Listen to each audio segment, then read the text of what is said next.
so what we're going to do, engage in, is a fishbowl exercise.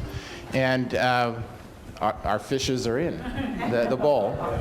And the methodology here is each of our panelists in the fishbowl will have an opportunity to spend a little bit of time talking to you about something innovative that in their arena, in the work area that they are engaged in, that they want to share with you all in regards to some of the ways in which it may meet the challenges that we have related to interoperability.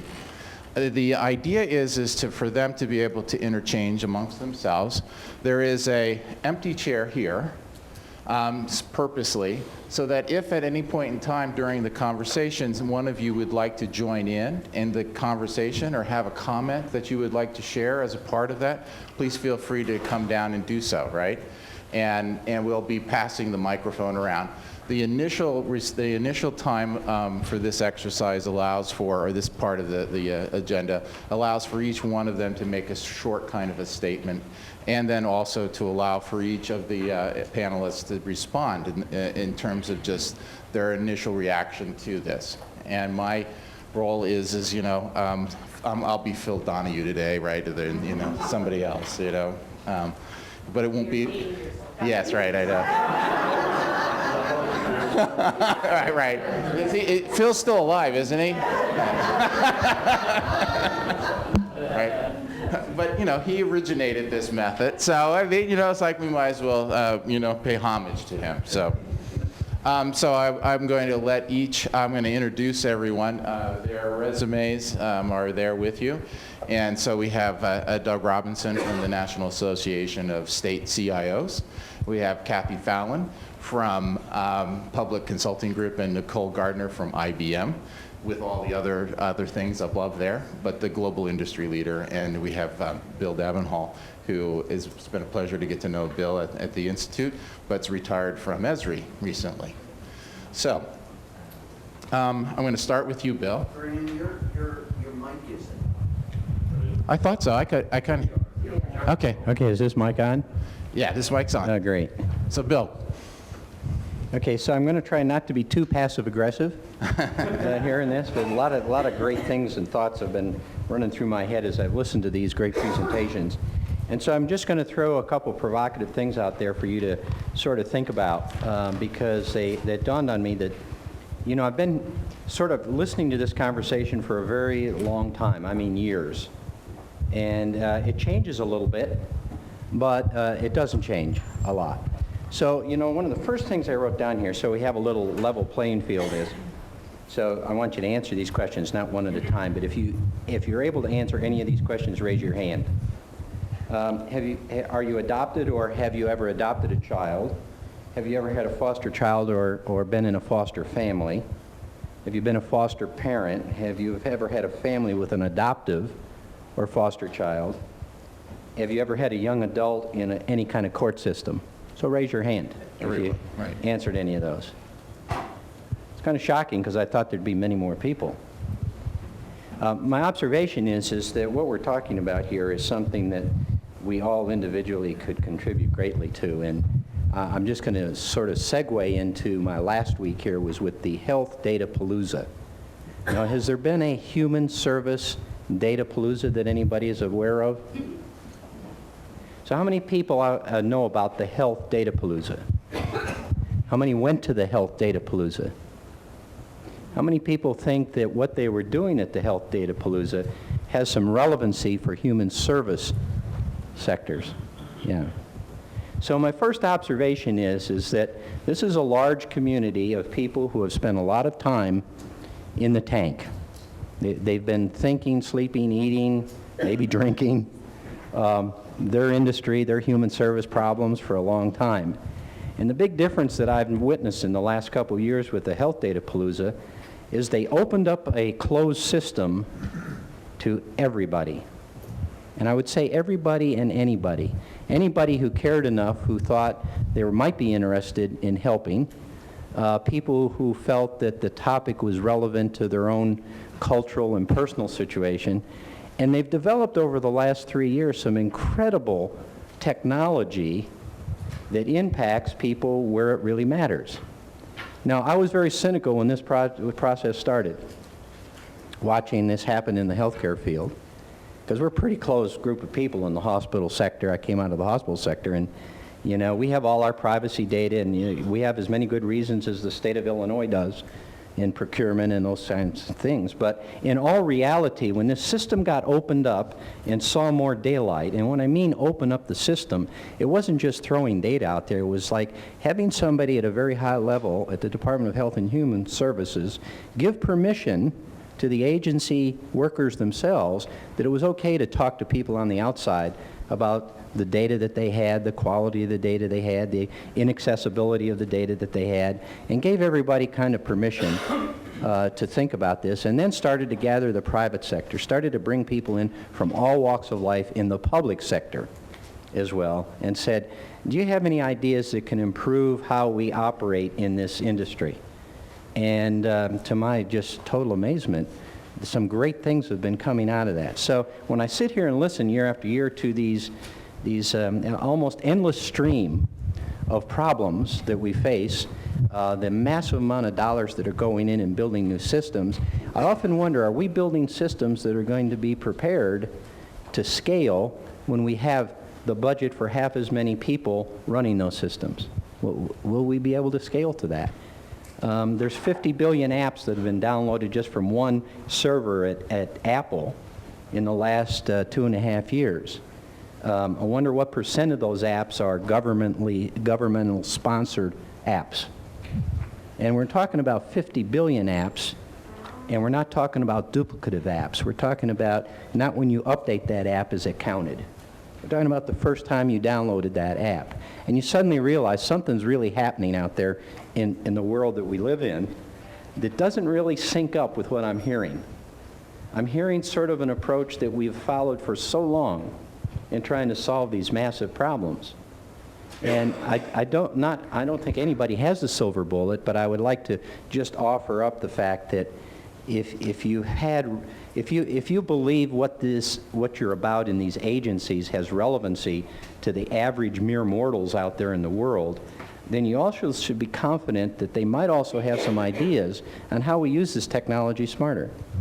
So, Bill, I'd like to see what the panel would like to respond to that question you just raised. Yes. Yeah. So I'm just sort of, the question is, are we out of sync? Are we out of sync with the technology that's available to us today?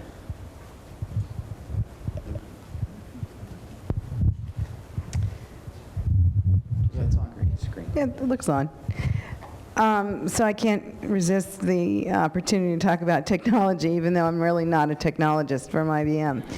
And I think to your historical perspective, when I first started talking with Daniel and Vernon, and actually when I first met Linda Gibbs in, I think it was 2006, there was a lot of conversation about what technology could do to help solve some problems that were not technologically oriented, and looking to technology to try to fill the gap, whether it was problems in governance or privacy or some of the legislative and regulatory rules that were hindering collaboration and cooperation. And I guess I would say that over the years, and what's exciting to me about what's happening here now is that I sense a real shift.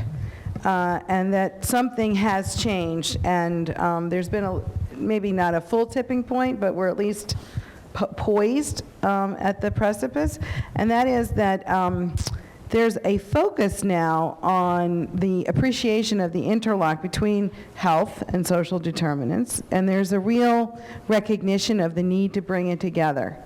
And the commitment and the political will, whether it's facilitated by ACA or other things, seems to be there to start breaking down those silos. So now we have this incredible data, and we heard about the health data palooza. I like your idea about a human services data palooza. Now we have this incredible data that's visible and transparent like we've never had before, and it gives us access to thinking in new ways that we didn't have before. And it gives us ways to recognize the collaboration that could be possible and to use technology to enable those things versus the other way around. And I really do sense that that shift is happening. I think that's very healthy, and I hope we can continue it, because technology is an enabler. not a solution. And so if we can use it in a more helpful and targeted way to do that, I think we'll get what we want. And we need those frameworks to shift and change. Yeah, I guess I would say I come from a framework of money, like my compatriot up there. My first government job 20 plus years ago, not counting Peace Corps, was in the Budget Bureau. So I come from a finance place. And I would say that I agree that technology never is the end, it's merely a means, and we forget that sometimes, especially in a group of technologists.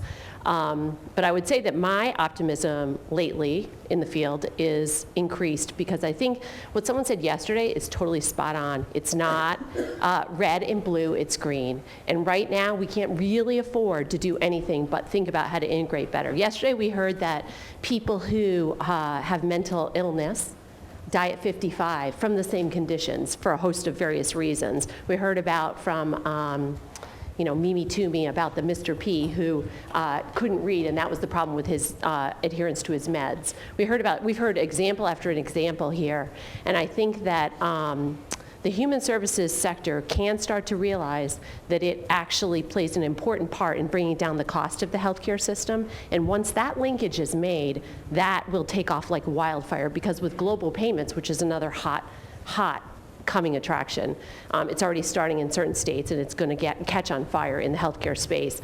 With global waiver payments, when you're getting $50,000 for me and you guys, and the healthcare system and the hospitals start to understand that's all they're getting, and if they work with this lady who helps on nutrition and they work with this guy who works on other social issues, they can actually not spend the 50 but spend 40 but keep the 50. That's when it all starts to work. So I think the combination of global payments and what incentives that's going to bring to the healthcare sector to actually bring in human services will be important. So I think human services has to kind of get on the bandwagon of making sure that the return on investment is clear and developing the linkages in a sensible way. I think that really has promise, because I think money is a motivator, the lack of it. I won't talk about the lack of it, so because I don't think it's a lack of money, but that's just my perspective. So I obviously I do have a technology perspective representing the CIOs, but more at the enterprise level. And there's some certainly interesting points that Bill brings up, and certainly one of them was about mobility, and that's a driving agenda today. And I think that even in the integration space in health and human services, not understanding what some have called the rewired customer set out there around mobility is going to be a real disservice to the states. And our own data, our own scanning of state CIOs find that they all agree that they're laggards in understanding the impact of mobility on the space, whether it's commerce and government, whether it's human service delivery, whether it's the clients in health and human services who tend to almost all have a handheld device or one type or another. So the future of government is really in a 2.5 by 4 inch piece of glass in their hand. It's not about anything else. So that's the long-term future. So how do we get there? There's a huge huge gap in there, clearly. But I think the understanding of that is that I think the biggest challenge right now we have is there's too much technology. There's too many choices, and so it gets to, I think, what the Illinois team said about the critically importance of governance and enterprise architecture. That's what we talk about around the fireside all the time. We have our big fireside chat here at NASCIO. It's all about governance and enterprise architecture. It's about bringing business discipline, creating some order out of chaos, because I think that's the challenges, particularly I'm only talking at our state level, is probably too many technology choices, and what drives that cost and has for years in the IT spaces is diversity and complexity. And so states have to begin to rationalize all that, because they have to reduce their diversity and they have to reduce their complexity in order to be more effective. Delivery services, put more money into the actual service and less money into that delivery channel. But so what we now have here is, governors, I always tell CIOs it probably hurts their self-esteem, but governors don't care about IT. They think it's only interesting, and it only becomes important when their political future or their policy framework is somehow diminished. And we've only seen that recently with cybersecurity, where governors have all of a sudden said, we've been talking cyber and information security for more than a decade, and yet just recently, because they see this political. So only do it when I think they get beyond interesting. I don't need for governors to think IT is important, because it is part of that, supporting. I think it is more than enabling. I hear that a lot, but I have my bent is, I think information technology can be transformational, not just enabling. So, and mobility is certainly that, and cloud can certainly provide transformational, where you can leapfrog the current environment. And we're going to see that. I think if public sector leaders don't understand that that's the community out there, that they have rewired themselves to exploit this, and they've got tribe mentality, and they're comparing these experiences, then they're probably going to miss out. And again, I think right now, based on our data, many state CIOs anyway feel like they are lagging, that they're we know that for the most part, states are not organized. In fact, our own data show that more than 60% would describe themselves as fragmented around this enterprise view of mobility. And so if that's just one of those domains, you can imagine the other ones. So we're still in a relatively immature state that needs a lot of work. And again, we talk about critical success factors, and you saw some of that. We've heard it the last day and a half, is around governance, around who makes the shared decision and shared investment, and around applying the disciplines of architecture, enterprise architecture, to those particular projects. And that's key for, I think, interoperability. Doug, would you then comment on do you see any innovators in that regard around the too much technology comment that you made just a bit ago? Oh, yeah, I think lots of illustrations, and I think both as within states, but also I think the exciting work is going on in cross-boundary. It is taking advantage of our multi-state GIS consortium in the West, where they all had need for GIS storage and have a common platform hosted by one state but used by 4.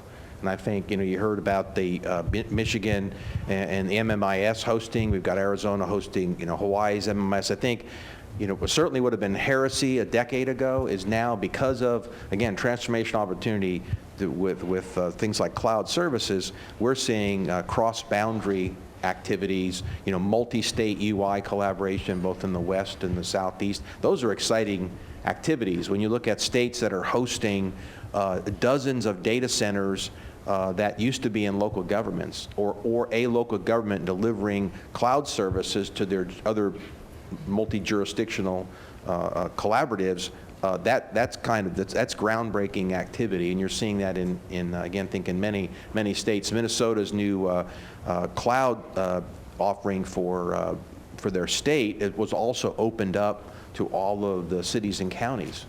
And I think that's the difference we're seeing today. Is certainly the Great Recession provided some impetus and stimulus around this, and people changing their mentality. But I think the future is going to be, I've heard the word system thrown around here a lot. I think the future is states are clearly moving from a system-centric world to a services-centric world. And again, I think you heard that from the Illinois team about consuming services. And I think that flies in the face of agencies. It creates discomfort. It creates discomfort on the case of many CIOs who all operate. You think about their model. All of them are appointed, so they all are at will employees. Life expectancy, our current tenure is 24 months.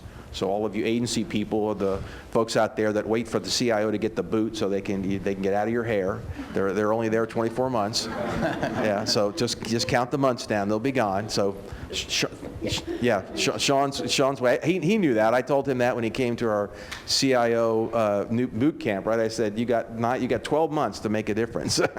So so I think relevancy of that is important. But so there's a sense of urgency. But what we're seeing, I think, is fascinating to us is we loaded up last year a cross-boundary collaboration resource site and cataloged about 25 little mini case studies of all of these collaborations going on between state and local governments, supported and were transformed by the use of technology. So whether it's the justice broker stuff going on in Hawaii and Maine, sharing information at the Justice Criminal Activity, North Carolina has financial dashboards. So they have a cloud service dashboard project that local governments can take advantage of and put their financial management information up there. So it's very discrete to very, obviously the Illinois framework and others, very broad where they see that. So I think there's a tremendous amount of innovation, and we'll see more of that in a few months. We just closed our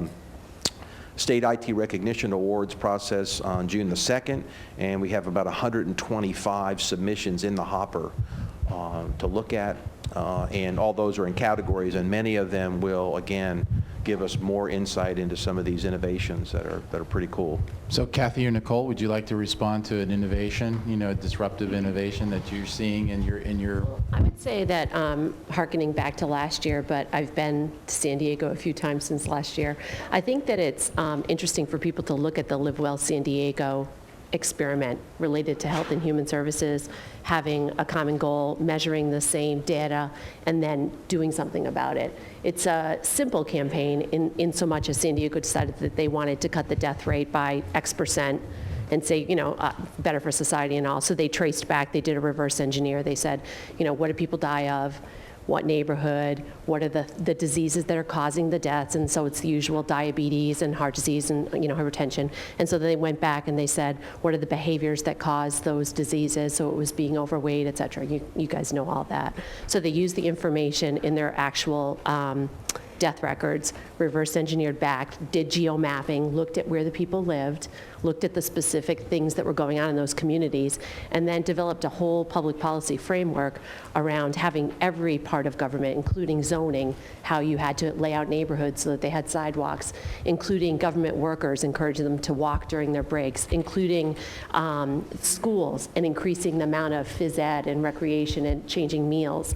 They brought it to every level of education, community planning, and of course all of HHS, and they have actually made a movement on deaths. They've brought it down in a measurable way, and so I think that's kind of interesting. It's simple, it's everybody understands it, it's a campaign, and everyone in all elements of government, they aren't sharing all of their data sets, but they're reporting out on the exact same indicators and measures comprehensively. So it's kind of cool to watch, I think. So there's a similar program that happened in the city of Rochester with their Eat Well, Live Well Passport to Family Wellness. And they had a similar sort of cross-boundary initiative, started when Kodak left the city of Rochester, and the economy wasn't doing so well, and the industry was starting to fail, and the citizens and the bills from a human services perspective were going up, as was healthcare. And they started, a full-blown program, same thing, neighborhoods, getting campaigns out, public awareness, healthy eating, exercise. How do you set up a city to be a place that is a really healthy place to be? And they claim that their healthcare costs are now about 20% less than the national average. So I think that what both of these examples illustrate, and I think I have the pleasure, privilege, and hardship of traveling around the world and looking at the same sort of examples, and we see them everywhere. Aging and chronic disease are causing everyone, no matter what country you live in, for policy and people who are responsible for these various sectors to look at and examine what are they doing wrong and what can they do better, both from a cost efficiency perspective, but also from an overall program effectiveness perspective. In Italy, there's a program where there's health monitoring going on so that aged people can live independently and not have to go into an old age home or some kind of facility. And there they've been able to keep people in their homes and reduce the medical bills significantly. The people that are moving the needle, why it's kind of cool for this group, the people that really are moving the needle are moving it because they are thinking about more than the hospital. Exactly. And that's the only That's the common theme. And I do think that that's really important, and that is another shift that's happening, is this real intersection and the leverage you get when you address both together.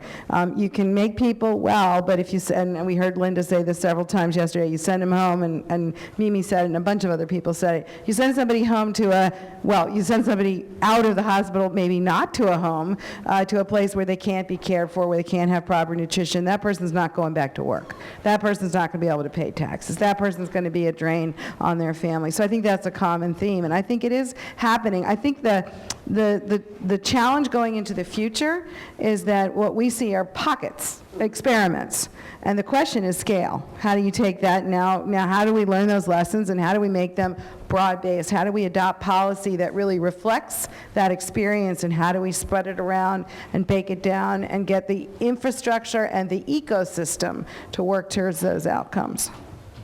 From an industry, I just want to follow up, from an industry standpoint, from your perspective within IBM, how are you addressing that?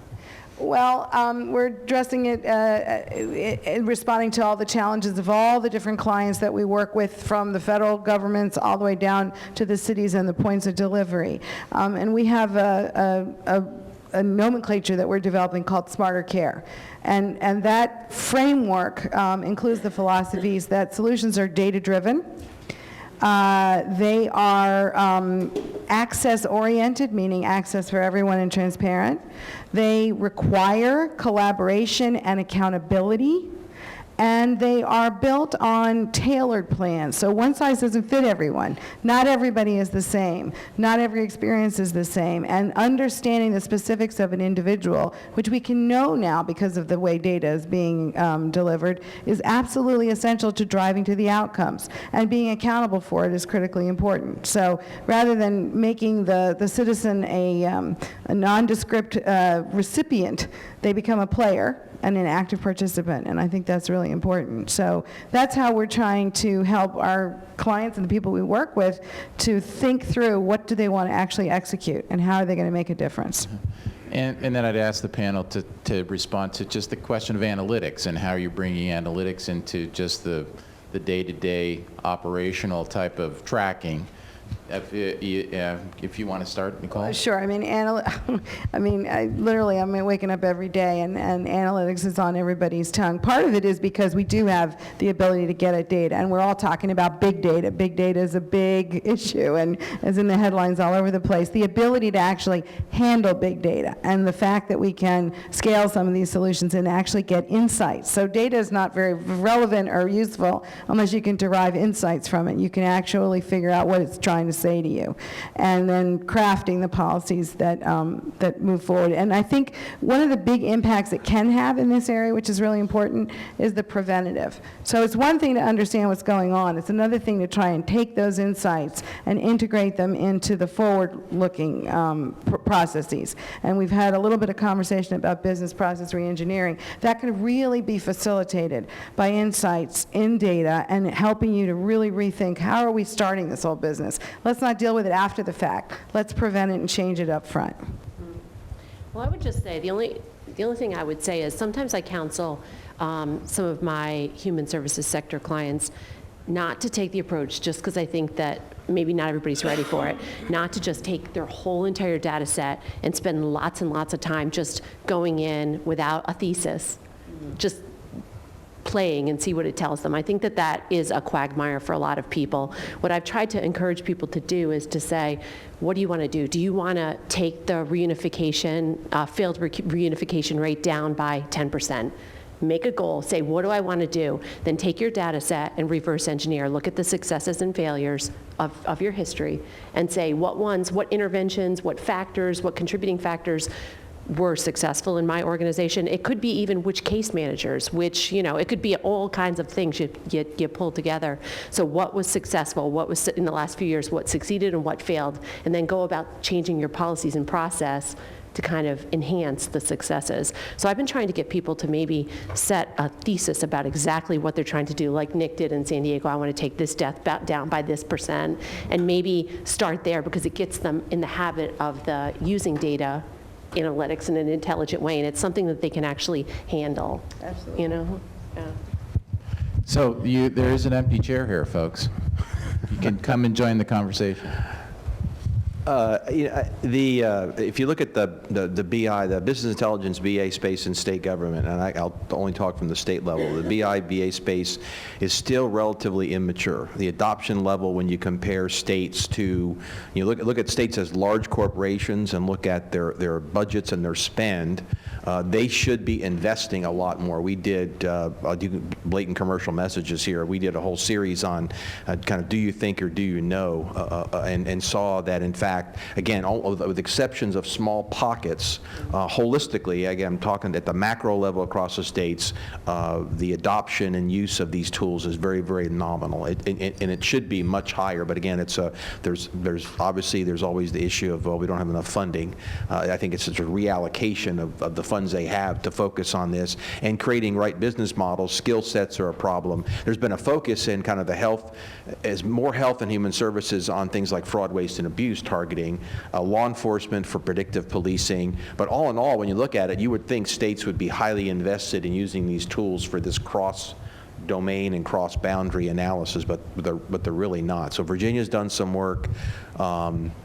Michigan has a capability, but again, this is we would probably advocate for an enterprise shared service approach.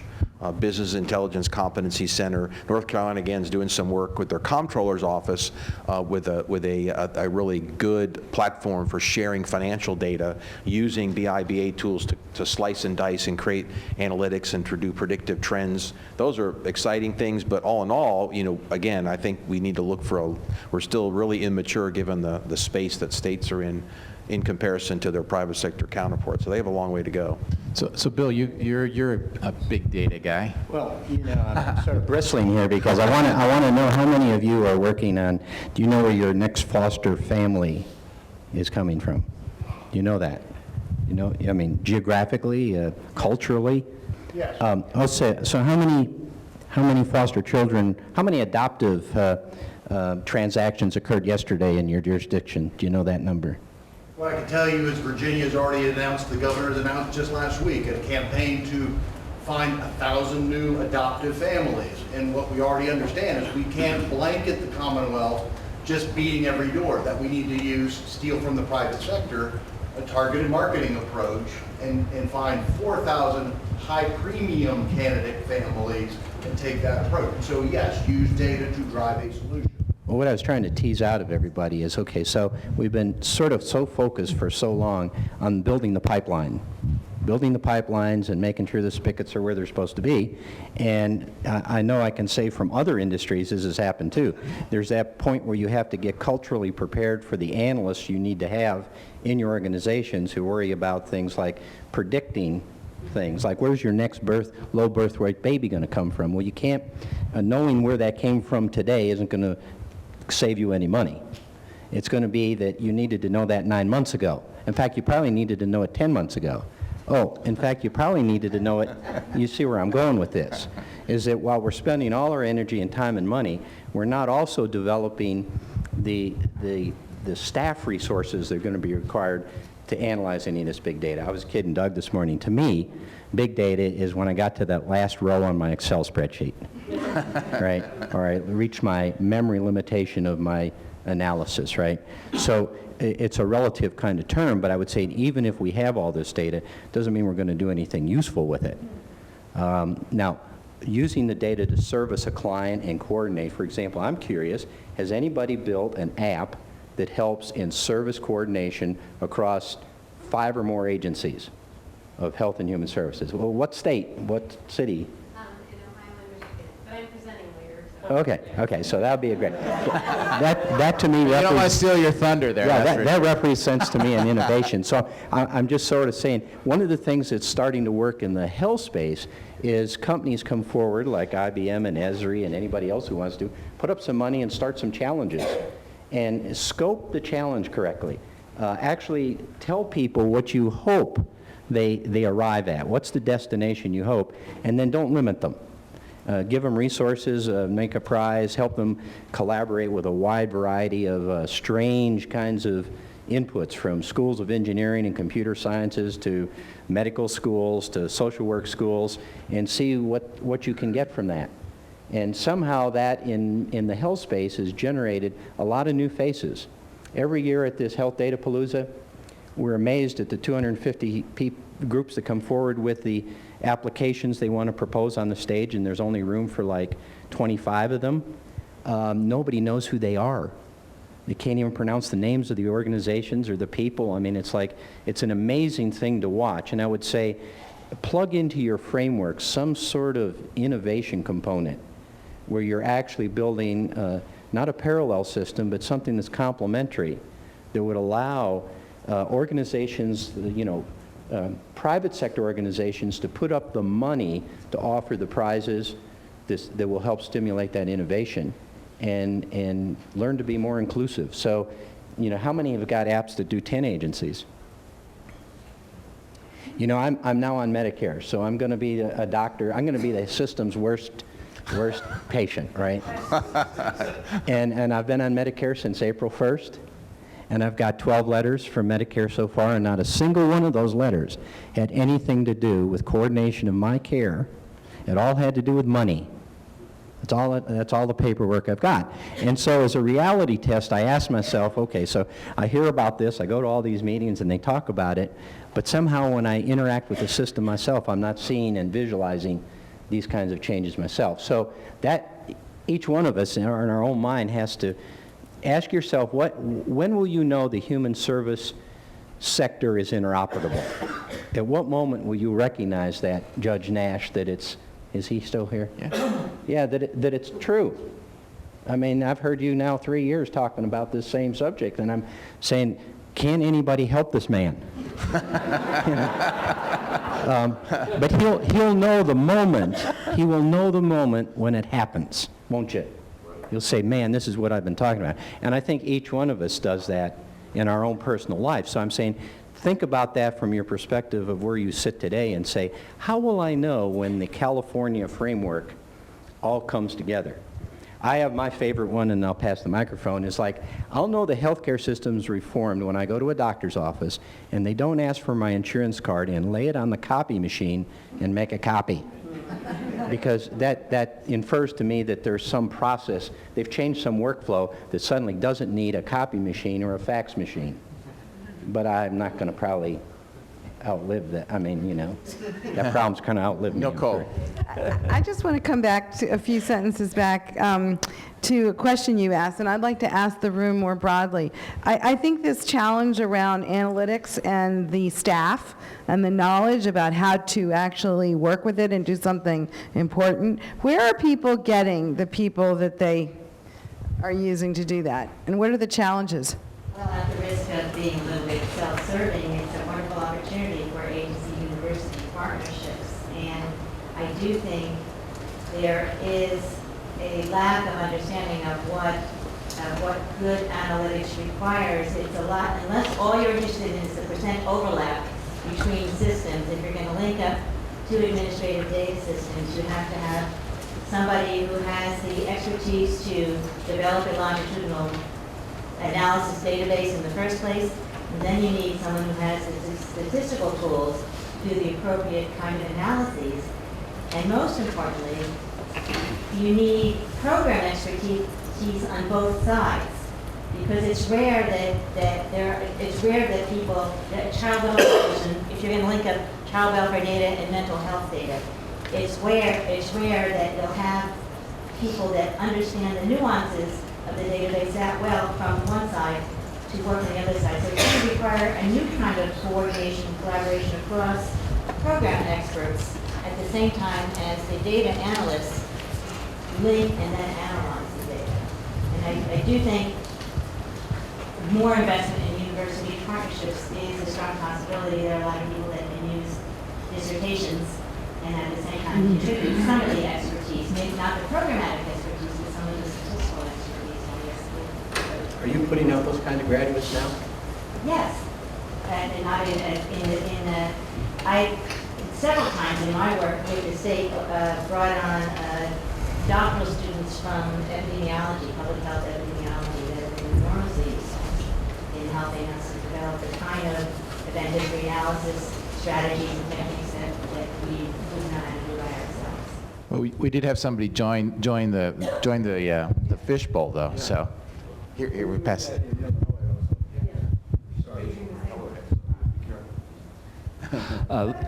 Lucas Tramontosi, Chief Technology Officer for the Department of Health and Hospitals in Louisiana, and Bill hooked me to come down with the comments on low birth weights or poor birth outcomes.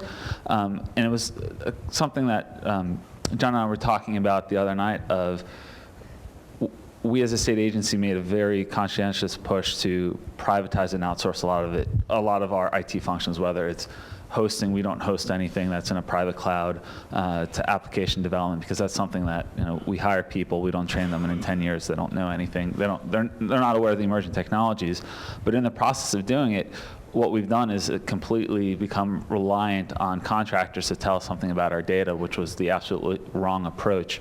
And that of all the functions that absolutely must be retained, you need to have a core analytic capability with people who know your business, to your point precisely, as well as know the tools. So then that way, as contractors and vendors and other people come in, they're not telling us something that either we don't know, or they're doing something very specific because we don't have the capacity to do. And for us, one of those things was Hadoop. It's the thing that's out there. Everyone wants to do it. Nobody really understands what the hell it is within a state government agency, but it sounds cool because it's on the internet. And so when we approached it of, well, is this something that we need to build internally? Not necessarily. So what we did 2.5 years ago was to form a partnership with 2 universities. One's the University of Louisiana Lafayette, that runs the NSF Centers for Visual and Decision Informatics, as well as LSU, which just started 2 years ago, a master's in analytics sponsored through SAS, which with the sole purpose of spitting out really smart people that may or may not work for us, but they're working on our problems. And so one of the things that was clear, so our previous secretary, Bruce Greenstein, came in and said, I want you, Lucas, to liberate data as much as you can, and I want you to bring in these really smart people to help us do things like fraud, waste, and abuse and others. And so by the 3rd or 4th proof of product of the companies that came in, we realized, man, we are wasting so much staff time having them explain to these people how our business runs, so then that way they'll know how to take our data and do something with it, to come back, have our people tell them whether it's good or not. It was just, this process, although important, is not a sustainable process. You can't be doing proofs of products with vendors every single day. We won't get any work done. And so, again, it goes back to having that core staff, in which then we can augment. These are the challenges we can address. We know we can address it, but we're going to understand our business. So as we liberate more data and as people push out reports, we're able to then address it. So to Bill's point on the low birth weights, there was a report that came out 5 years ago that said, we're atrocious across the board here, wherever else, and nobody actually stopped to think of, well, where are these things going? And as we enroll new Medicaid recipients, where are they going to go? How do we predict that? And so we happened to hire this uber smart GIS person without us really even intentionally doing it. And he said, oh, wait, I think I can do something with this. I just need some access to CDC resources to help me refine the model. And sure enough, he built this hotspot analysis in which he discovered of all the poor birth outcomes that happen. And so we're at 14%, which puts us, of course, at 49th in the country of all of our births or poor birth outcomes. They happen in 1% of our land. And so, then we also layered on, well, it just so happens that our interventions are not in that 1% territory, so we need to start moving these interventions. And it wasn't until it was visualized and explained that within literally 30 minutes, interventions were being rerouted, which was really important. When it comes to the predictive side of it, again, we have a lot of health economists that once they saw that, like, oh, we could build a model and predict where these things are happening. Well, that frightened the Medicaid director terribly, because she said, no, we do managed health. The plans need to do it. And I told her, the plans don't know how to do this. Let us show them how to do it. They can refine it, but until we show them, they're not going to get it. One, they don't have access to the data. And 2, it's not the way that they've traditionally thought about it. And so there was this back and forth. I said, Ruth, regardless of what happens, the map in and of itself, based on all the sciences, we don't actually need to know anything about these women once we enroll them. If they live in this neighborhood, through their life course, we know enough about them that if they're in that interpregnancy age, we probably need to start allocating resources. And so it led to very interesting conversations. But again, I think what it highlighted for us is we can outsource certain things, but we cannot outsource core analytic capabilities that can then work with partners in order to augment across the board. So thank you for joining the Fishbowl. So I'll let others. I think, Lucas, there's a good example of my point about not simply enabling, but transforming delivery and program services. And I think the challenge there for every state is to be able to retain those folks. You look at the stack of the demands, you look at the skilled workforce, and the gaps are pretty significant. Cybersecurity, number one. Development of application development, particularly in the mobile space, is number two. Project management, enterprise architecture. These are all skill sets that states have said have huge gaps for now, but particularly in the future as we look at states that we have a number of states where 40% of their IT workforce is eligible to retire in a year, 40%. In 5 years, it's dramatic. And so when you look at that, you cannot backfill that with public sector employees, but you have to retain the really bright ones to manage programs, and that's going to be the continued struggle. So the public-private partnerships are simply going to grow, but they have to grow with oversight. You can't just turn the keys over. You have to have a capability of managing these programs, and we're seeing more and more of this as states begin to shed. As we've heard that, the old quote years ago about, states are good at steering but not at rowing.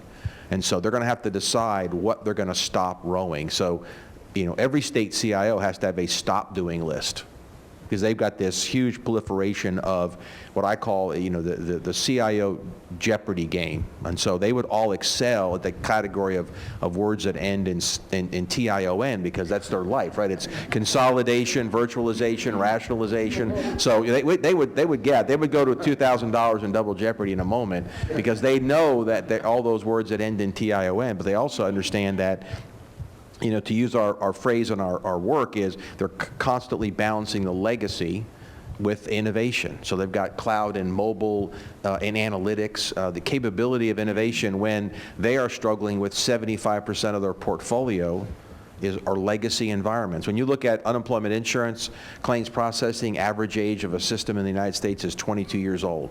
So that right there would give you pause not to be unemployed. 22 years old is the average system. Some are more than 40 years old.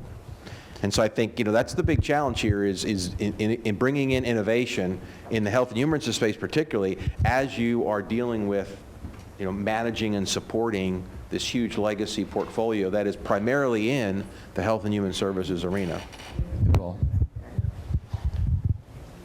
I was pontificating. Yeah, Sid.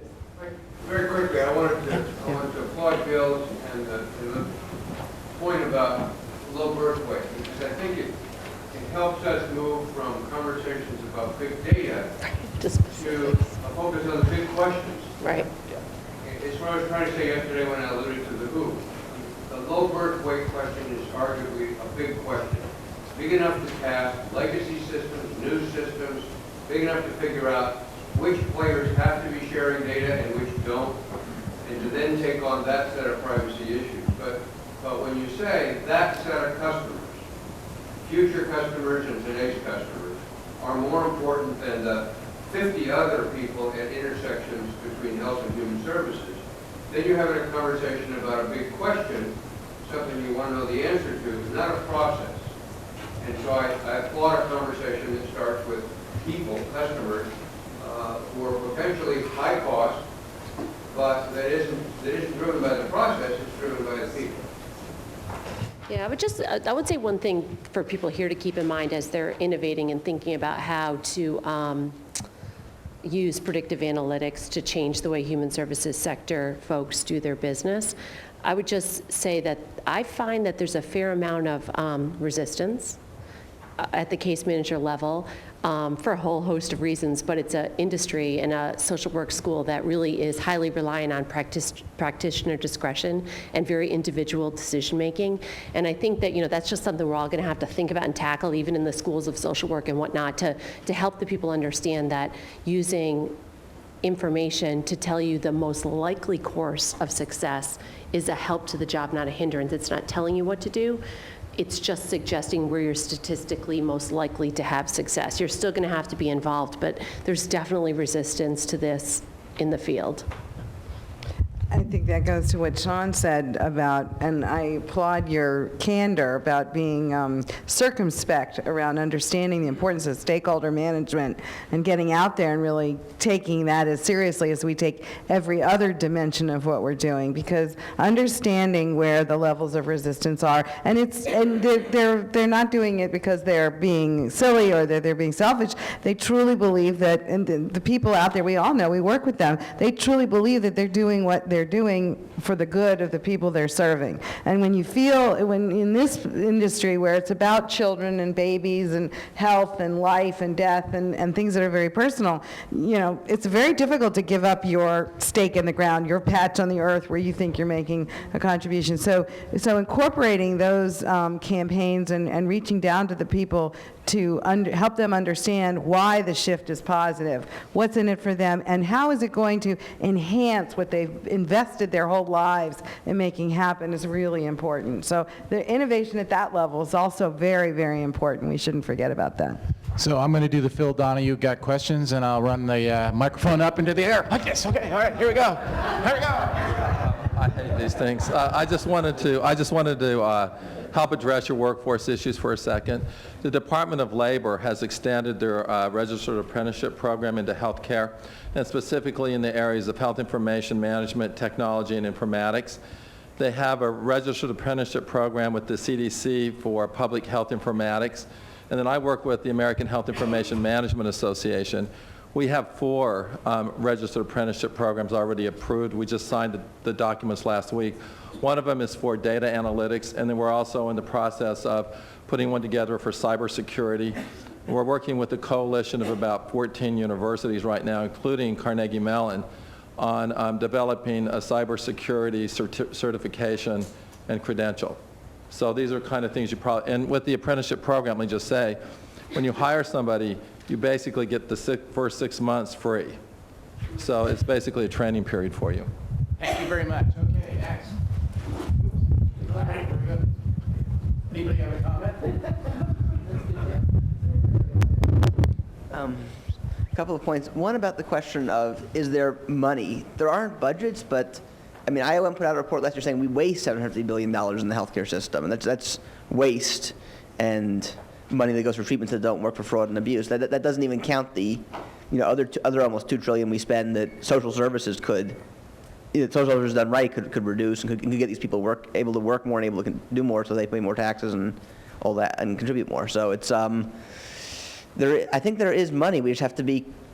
Again, we have to take the investment approach to thinking about it. The question that I have, and I'm taking a story from that Doug Fritzman, Office of the National Coordinator, once told, is in 1906, the Journal of the American Medical Informatics Association was putting out all kinds of articles about what kind of cars doctors should buy, because it was before the Model T, before mass production, and the car was an essential tool for doctors. It wasn't, the horseless carriage was not something that the average person was even on their radar screen to possibly get. And then that all changed, less than a decade later, and it put the power sort of back in the hands of the people.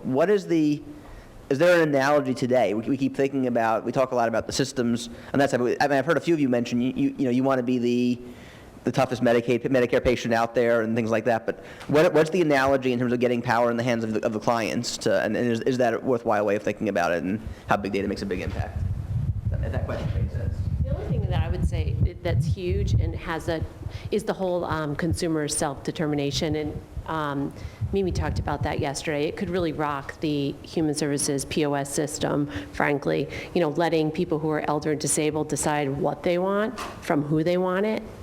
That's actually pretty powerful. It takes a whole different level of power away from the system and gives it to people. So that's kind of one thing I was thinking. But I would say on your waste comment, waste happens all the time. Is it wasteful that people prescribe really expensive brand name drugs when there's exactly equivalent generic drugs that are available? That's wasteful, but it's not accidental.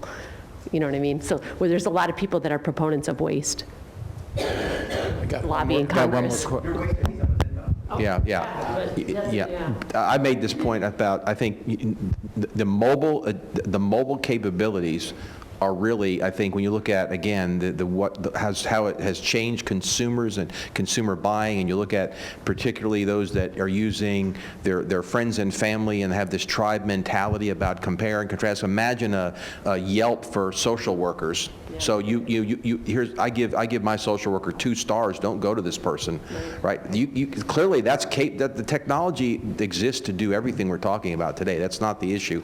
The question is whether that's a viable alternative. But you can certainly have that. We have it today with docs. All those, and I think it's just giving it to people at the point of purchase. They're used to dealing with government where they have to even still go to a physical location. It's based on the principle of physicality. I think, certainly the capability of any time, anywhere, any device is going to really change that. Last question I'm going to ask Shell. Your jurors, of all you people building systems, your juror now is going to be this. Yeah. And boy, people, as Charlie said, I don't care.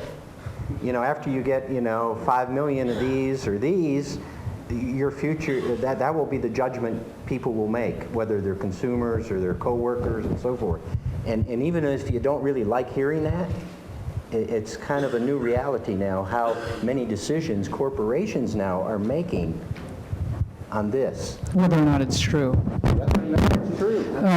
Okay, so I guess I get the last question. And not like it's a slam dunk by any stretch of the imagination, but let's for a second assume liberated data.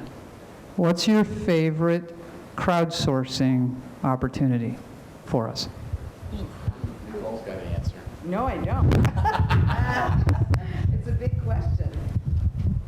I mean, I like what Bill, where he was going, and versus this versus that, and combining it with what Kathy said about starting your question with a destination in mind. Whatever the problem is, in terms of whether you're looking at low birth weight or you're looking at child care, whether you're looking at job training, some of these questions where you can get visible data and transparency, like we just had this huge data that got revealed from, I guess it was from CMS, about the hospital costs. Down the street, one place costs $8,000 to have your knee removed. 20 feet away, it's $80,000. Is the walking that caused that? Sicker knee, I don't know. But I think, so making those sorts of things transparent and visible, and then having the ability to have a crowd discuss and resolve is an interesting, very provocative way of looking at it. So, What is the crowdsourcing? What if you had all the foster children who are, certain age groups, and they just vote on their caseworker? well, I'll have to, we're going to have to shut this down, but I did have a conversation with Yelp last year with a group of foster kids who really wanted to implement that exact solution. The question was that Yelp didn't want to get into the issue related to what was really being put on and how it could be interpreted, right? Just as Yelp has a problem with what's real in terms of the analysis that's being done, and they have huge amounts of analytics that they do to kick off the bad ones, right? And they kind of look at that. But anyway, so that's just a comment. Yeah, right, yeah. So I want to thank the panel. It was a great conversation. Really appreciate it.